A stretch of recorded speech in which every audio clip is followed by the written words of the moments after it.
Thank you, David. Welcome everyone from my side. I'm Tomo Buczynski, CEO at Adastra Germany, also data architect, and today I'll present with my colleagues Prashant Gangwa and Slavo Mekrivak, both of them data architects. So Prashant is our DevOps engineer architect. Let's go ahead. So we have a good news, and the good news is that the top managers want to transfer their companies to data-driven businesses. And we as a data engineering company and data and analytics company, we are happy, of course, about this. And not only this, all managers, also senior managers, CEOs of big corporations, they are very well prepared theoretically what is exactly digital transformation, what is the role of data analytics in this in the digital transformation. I suppose everyone from you is receiving such ads at LinkedIn or Facebook to make such courses either from Berkeley University or MIT or Imperial College of Business. There are tens or hundreds of them. And so the CEOs are doing also these courses, and they know exactly, okay, the data is important. It's important that digital transformation is also to have cloud. And here, based on this, also at least in Germany, many big corporations are initiating their cloud-first programs. As part of such cloud-first program is, for example, moving traditional data warehouse systems or on-prem data lakes in the cloud.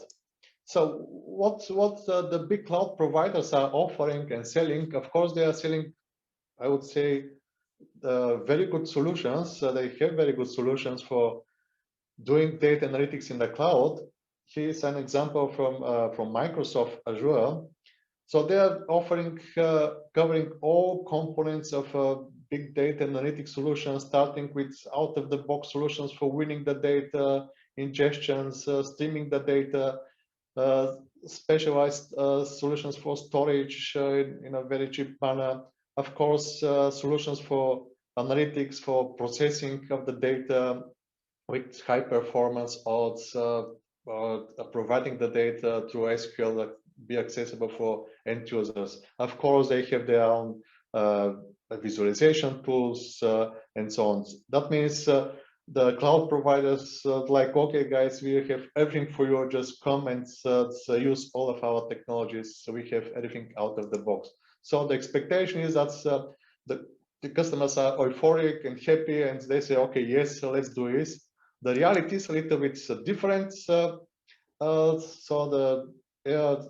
rather reluctance and skepticism. What we see, or what's the first reaction of the customers is our experience. So. And there are some reasons for this, and here are some of them. Uncertainty regarding IT security, data protection. Especially in Germany, the business press, you could see a lot of articles over here that the US cloud providers, they are monopolies, and maybe our data could be seen and by FBI or some other security agency based on the US Cloud Act. Another reason for skepticism is lack of know-how, also the complexity and cost of migration.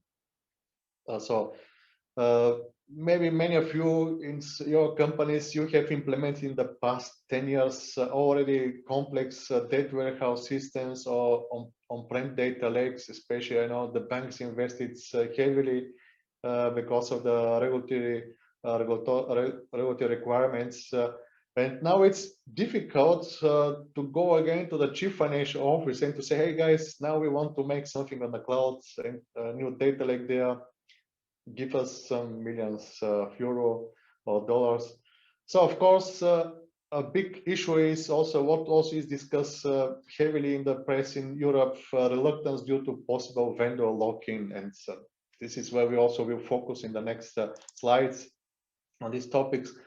So cloud adoption, where not to start. Of course, it's not to recommend to start with a big bang approach, everything at once. This is based on our experience. Also, it's not to be recommended to do nothing, just to ignore the cloud topic. Oh, this is not for us. Why should we bother? We have everything on-prem and it's working better. And or to start with a long and costly conceptual phase to write 1 or 2 years PowerPoints, Microsoft Words, constantly Microsoft Words, and in 2 years to say, okay, now we are ready, let's start. The problem is in 2 years, the work will be totally different, most probably. So, but where you could start, this is based on our experience, especially if you are pretty new in the cloud, in the data analytics. One of the first tasks is to identify a suitable use case, existing use case. Of course, you have to get approval by your IT security department and your data protection departments. You have to select some subset of data. And the first step is just to load this data in a cheap cloud storage in format what is you are accustomed with this format. The next step is to make this data available for the end users, and here you have some really good tools for this, like interactive query services, which make the data, this data in the storage visible, SQL visible from the end user. That means the end user could apply its favorite BI tool like Power BI or Tableau or Click, and directly access those data here in the cheap storage without having to replicate in some database. Of course, the data science could start directly with their Jupyter notebook, for example, and play with the data. So the goal would be within 3 months to have your first minimum viable product. So regarding interactive query engines or services like this are in Amazon, in AWS, this is Athena, or in Azure, this is Synapse Analytics SQL on demand, but there are also independent solutions like Presto or Dremio. The benefit of such services are quick and easy setup. Data stays in the cheap cloud storage, no replication. And you could access those data, for example, with SQL, which is widely used. Of course, you could keep your data in CSV format or JSON format or Parquet format. If you have data lake on-prem, you could direct copy the data in this format. And the cost structure is simple. Price is based on volume of requested data. Of course, there are some disadvantages: poor performance of complex queries, limitation for competing queries, and for example, besides SQLs, beyond SQL, you could do not much complex solutions. At some point, you see, okay, you need more in the clouds. You will not integrate only already, let me say, aggregated and calculated data, but you would like to integrate new data sources. For this, you need data processing or ETL also in the cloud. That means you need technology for this. At some point, you see, okay, I have not only 5, 6 end users, I have 100 or 200 or thousands end users who wants to use their BI tool and access the data. In this case, you need analytical data store or analytical database. That means these are the next steps how your cloud solution would evolve. So what you learned, you could learn from this your first cloud's minimum viable products. So you get first impression of how fast new data and analytics application could be implemented in the clouds. As I said, within hours or maybe it's days, you could have your first application.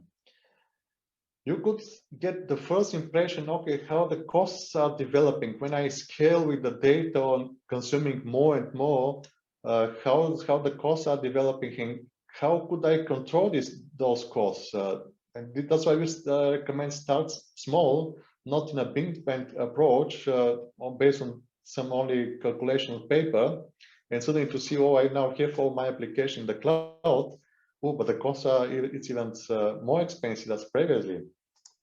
So, and of course, you get first impressions whether you could migrate your old solution or the data in a manageable, with manageable costs, or maybe you could also implement some automatical way to do this migration. This you could trace and you could plan in a better way.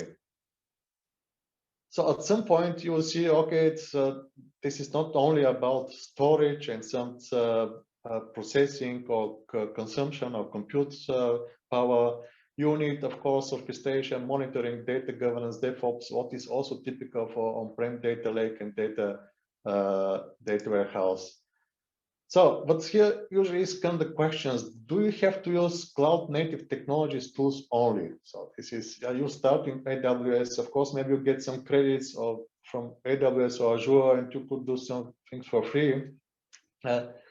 Luckily, the answer is no, you are not forced to use only cloud native technologies. And I will give you some examples. When we talk about analytical data stores or analytical databases, what you could utilize in the cloud native solutions are, for example, in AWS, this is Amazon Redshift. For Azure, this is Azure Provision SQL and BigQuery of Google. Luckily, you have alternatives here. And for simple cases, you could use PostgreSQL.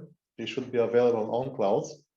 Oracle, okay, for the commercial public clouds, maybe not in the most advanced Oracle version, unless you go to Oracle Cloud. But for more challenging and demanding cases, you could use, for example, Snowflake, Teradata Vantage, or Vertica, for example, solutions which you are supporting all these cloud platforms. And for the fans of made in Germany, you could use for example, Exasol or the well-known SAP BW for HANA or SAP HANA. They are also available at least on Azure Redshift as analytical platforms. So what you should have in mind, avoiding lock-ins when you use such analytical stores. So you have to consider such analytical databases on the first place as SQL engine box. That means these are boxes which understand SQL, because most of your BI tools are actually using SQL. That means what you need from each such box, whether AWS Redshift or Snowflake, acceptable performance. That means you should be able to accommodate thousands of end users, and the response time should be acceptable. Of course, the price should be acceptable, and you need also the necessary elasticity. When you treat this as a search box covering the most important requirements, and do not do something specific with these database solutions, you could migrate in at later points pretty easily, let me say, from Redshift to Snowflake, or from BigQuery to, let me say, to Teradata Vantage, or vice versa. That means you have to avoid platforms' native functionality, which, of course, are only supported in the particular cloud-native solution. Similar is the situation with the data processing in the cloud. Typically, in the last year, Apache Spark was established as one of the major tool, or let me say, technology for transforming data. And in all clouds technologies, you have environments supporting Hadoop and Apache Spark, like AWS EMR or Glue. It's Azure. This is, in the past, it was mostly Azure Databricks, but now they also have the Azure Synapse Analytics, and Google, this is Dataproc from Google. Luckily, also you have here alternatives, and the easiest alternative is to utilize the well-known ETL tools like Talent or Informatica. They also have their cloud versions. For more sophisticated cases, you could also use fully integrated solutions like Databricks, Cloudera. Their cloud versions. Actually, Databricks is only cloud. Cloudera, you could even implement not only multi-cloud but also hybrid solutions. But also you could apply best of breed portable solutions based on Spark and Kubernetes, and here's where my colleague Prashant will give a good example of how could you make a portable solution for data processing for cloud, multi-cloud, and supporting on-prem. So of course you have to define also some rules. You could define these rules to avoid any vendor lock-ins. For example, already during the design, pay attention on portability. That means that you have to have your design architect should have in mind, okay, my exit strategy from AWS or Azure is so, and when I have in mind this, it will be not that problematic. Of course, you could define very good development guidelines that the developers are forced to produce portable codes and avoid specific libraries and dependencies. Let me say some specific extension of Spark provided by AWS or Azure or Google, and rely only or focus only on so-called vanilla Spark, and use as many as possible usable components. That means if you have to change in any potential migration, that you change at least very restricted number of components, but not the whole systems. And automate the tests, so that means you could easily validate after migration that everything is still okay. So in this at this place, I will give the word to my colleague Slavomir, where you could explain about multi-cloud solutions based on Azure DevOps. Slavomir.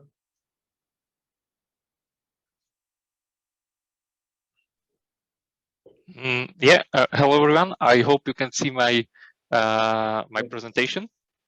Yes, we see it. Yep. Thank you very much, Toma. My name is Slavomir Krivak. I'm a cloud data architect, and I am happy I can walk you through our first case study. And it is about building cloud analytical platform for our big client, who is the biggest or one of the biggest car producers in Europe. We are building a platform for all the group members, and this means that all the teams from all the group members are very welcome to bring their data and use cases to our platform. This, of course, translates to variety of use cases and the number of use cases which we have. So let's have a look how does it look in practice. Here we have our simplified architecture. It is actually really simplified. As I mentioned, we have tons of use cases, and however, most of the use cases are following this approach. Our platform is built in AWS, and basically consists of three main parts. So it is kind of, let's say, a standard architecture. We are using mostly AWS native cloud fully managed services. However, even here we are trying to stay fully cloud agnostic, and I will explain how we are achieving it. So on the left side, as in every standard data analytical process, we have ingestion layer. Our core business logic is implemented in our data lake. Here we are using AWS Glue as main processing power, which is fully managed Spark service. And on the right side, we have our output layer where we are preparing data for end consumers. As I mentioned, we are using AWS Glue, where our core business logic is, and this is AWS native service, and AWS is bringing many extensions to Spark, which are bringing some optimizations. However, we are trying to avoid using them, and we are sticking with vanilla Spark, and we are just enjoying scalability and reliability of AWS service as it is with vanilla Spark, as this will allow us to extend our platform also to different cloud providers, and also to on-prem when needed, when there is no legal clearance for the data. As a main storage, we are using S3. It was chosen based on price performance ratio, and also we are leveraging Redshift. So Redshift is they were bringing us sufficient latency in the output layer for Tableau, RStudio, and Grafana users. We have tons of use cases, and again, this translates to hundreds of ETLs and many infrastructure components. All of this infrastructure is really really hard to manage. However, using Terraform, it is doable. So we have built set of a huge set of reusable Terraform modules, which are used for provisioning all components in the platform. And so to make this automated, we are using, of course, CI/CD pipelines. And so what is interesting is that we have built our CI/CD pipelines in Azure DevOps. And from Azure, we are managing our AWS infrastructure. CI/CD pipeline is responsible for automated validation, including unit testing of ETLs, including automated testing of our infrastructure, and code quality checks, and so on. And right now we are managing the infrastructure in AWS. However, right now, as we speak, we are building our extensions to Azure, as our target setup for our platform is multi-cloud, so we will enjoy benefits of multiple cloud providers. Some of the use cases will be migrated, and some of them will be extended. So we will have full multi-cloud setup very soon. And so this is, of course, the reason why we are trying to avoid any kind of vendor locking in terms of technology, whether it is Spark or something else.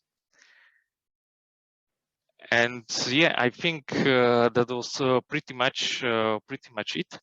So thank you very much, and I will hand over to my colleague Prashant, who will walk you through even more generic Spark-based analytical solution. Thank you very much. Thanks, Slavomir. So let me know once you can see my screen. Is it visible now? Yes. Okay, perfect. So hello, everyone. Here is one more interesting use case where we developed a, I would say, portable data analytics platform using Spark and Kubernetes. So this use case was, just a minute. Okay, so this use case was part of a regulatory requirement where we had to create a data analytics platform for analyzing car configurations. Data was received from different data sources and regions, and the requirement was that platform should be extensible and cloud agnostic. So it should also work on-prem as well. So we started with a small POC first, accessing different options, like what should be the possibilities of different tool stacks. And finally, we decided to move on with Kubernetes for computation, object storage, which should work like S3, and PySpark for parallel processing. There was a reason behind choosing these technologies, since Kubernetes ensures portability by giving you freedom to choose your platform. That can be your public cloud provider, or that can be your on-premise platform. It's the best option, I would say, for container orchestration. On the other hand, Spark is also well known for distributed parallel processing. So by choosing this technology stack, we were not tied to any vendor-specific technologies. And icing on the cake, Kubernetes has now inbuilt support to run Spark using Spark Operator or Spark Submit, which is, I would say, now a little bit easier than working on the traditional Spark platforms. So this was how our solution was looking like. You can see here on the left side, we have data ingestion, where we are collecting data from different data sources. The data sources can be like databases, your REST APIs, web interfaces, anything. And then once data is ingested to raw layer, we have our raw layer here. Okay, so in the raw layer, the data is ingested and enriched and modeled. Then it will pass through prepared and presentation layer. In the presentation layer, if you see, we are using data IO for optimization. On the top, you can see the metadata was also captured for control logging using MySQL and MongoDB.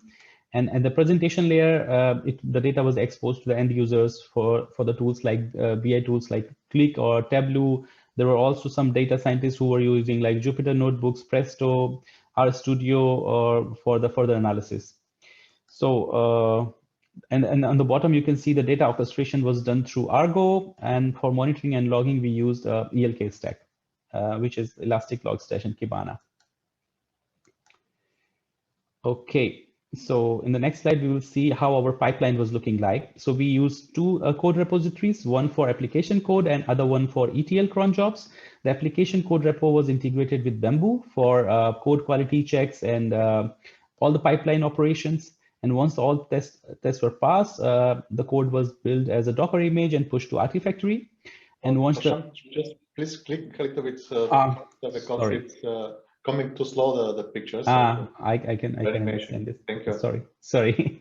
Okay, so here you can see once all the tests were passed by Bamboo, the code was packaged and pushed to Artifactory. And on the other pipeline, you can see we have scheduled workflows, which was when triggered, the image is pulled from Artifactory, and then we are triggering our executors and driver pods for Spark. The job is executed by executor pods, and once the job is complete, the executor pod are terminated, and all the logs and other details are persist with your driver pod. So as you can see, like this solution was quite portable.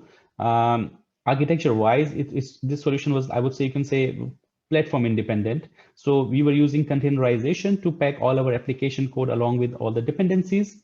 And this containerization approach makes this really, I would say, cloud agnostic, because you can run this solution on any cloud. So we actually practiced this portability during the project development itself. First, we implemented the setup as a small proof of concept in our Adastra lab. Then we ported it to our client infrastructure with AWS. And then finally, we ported it to on-premise solution with Ceph storage.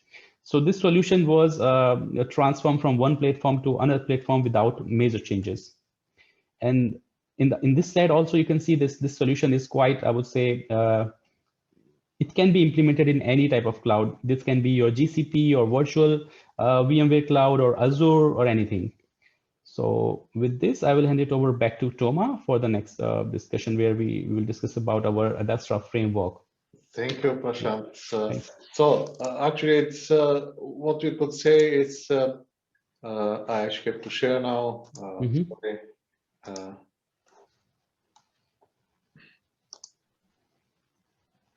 Just a quick reminder here, we're running a bit short on time. Sorry to interrupt. I just wanted to remind you. Yeah, okay, good. Good. Okay, we are already, it's done. Sorry for the, this was not, sorry, this click, let me see, doing this way. Do you see my screen now again? So Adastra has combined all these functionalities on frameworks, and so let me say solutions which are ready to be applied out of the box, infrastructure as a codes, templates for Terraform with Bitbuckets, but also for the design and developments, already prepared solution for typical tasks in the data lakes like historization or ingestion, and of course everything driven by metadata and control. That means we could support you in your journey in the data analytics in the cloud and do portable solutions already with solutions from our framework. So this is the final conclusion. And so once again, thank you very much for your attention. And Prashant, Slavomir, thank you for presenting, also co-presenting in this presentation. So, Exactly. Thank you very much to all of you guys for this talk. That was very interesting for sure. Sorry to have to that I had to cut off in the end here, but we're running indeed a bit short on time. Let's see if we do have some questions in the Q&A here, whether something flocked in. If there is a question, guys, I would hand it back over to you for questions. If not, then you just give me a signal. But if that's not the case, oh, actually, I think there is. Let me see. So far.